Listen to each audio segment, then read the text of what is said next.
averts her gaze. Not people walking by, not the rustling of leaves.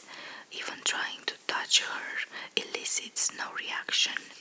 Nothing seems to deter her unwavering attention from the window. Lilith, for context, outside of this weird nightly ritual, is the most loving Randall cat you've ever seen.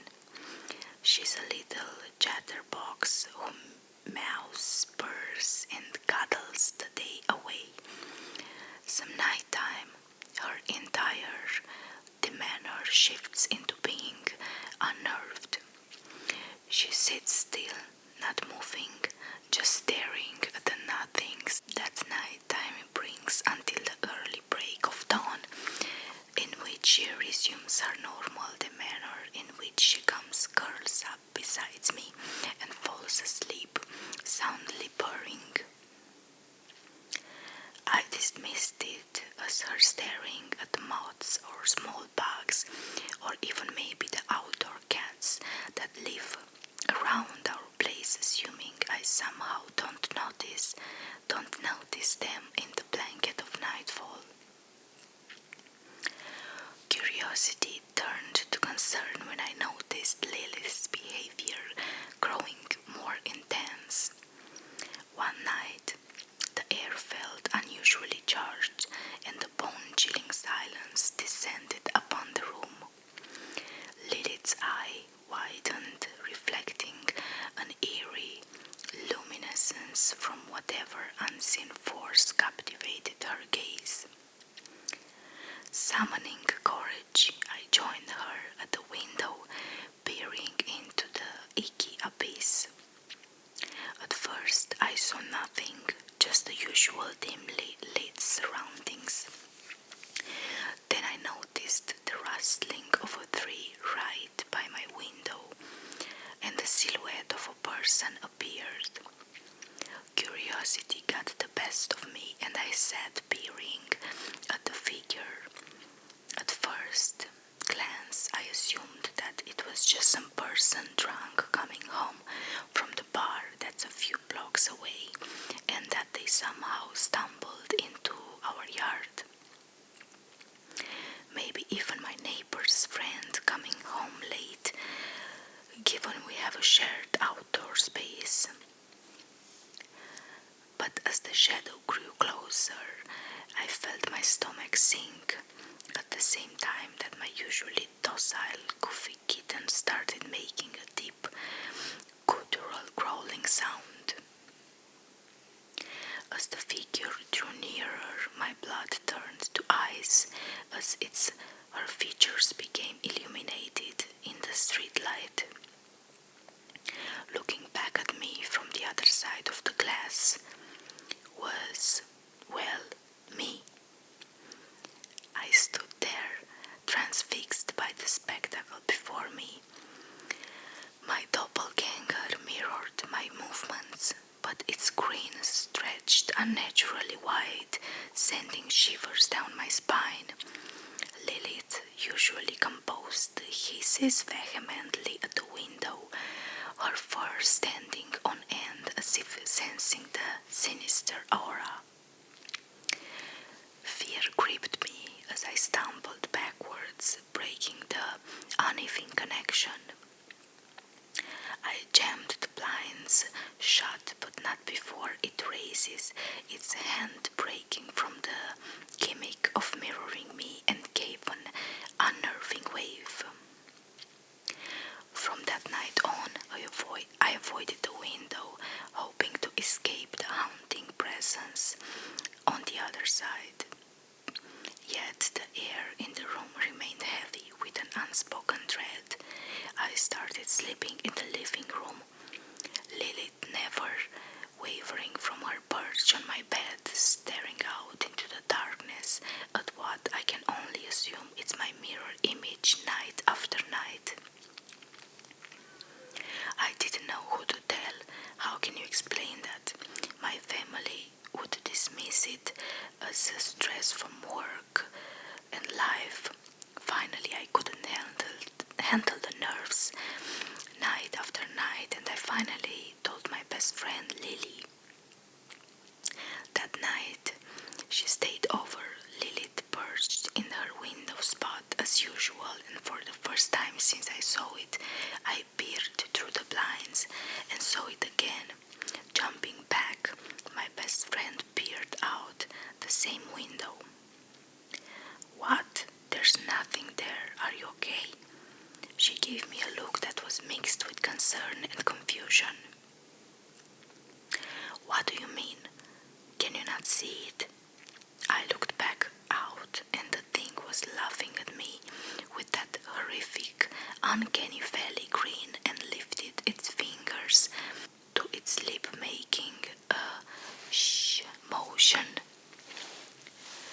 "It's right there," I shrieked. She glanced back out, and I averted my gaze to her. "Dude, there's nothing there. Are you crazy?" I glanced back out the window, and sure enough, whatever it was, wasn't there. Defeated, I suggested we go make some tea and try to watch a dumb show as a distraction. Watching TV, smoking a bowl, and a hot cup of tea later, my nerves had settled a bit. "Maybe you've been just really stressed. Not to sound like your parents, but your new job keeps you busy, and that with the lack of sleep, I don't know, maybe it's causing some sort of walking nightmare." Lily tried to soothe my fear, and after some back and forth and brainstorming, I started to settle into the idea that maybe it is all stress and trauma induced. The idea actually gave me some peace. Then at midnight, on the dot low, guttural scratching emanated from the window. My best friend jumped, and we exchanged a look of fear. Dread settled in the pit of my stomach as we cautiously approached the window in my room.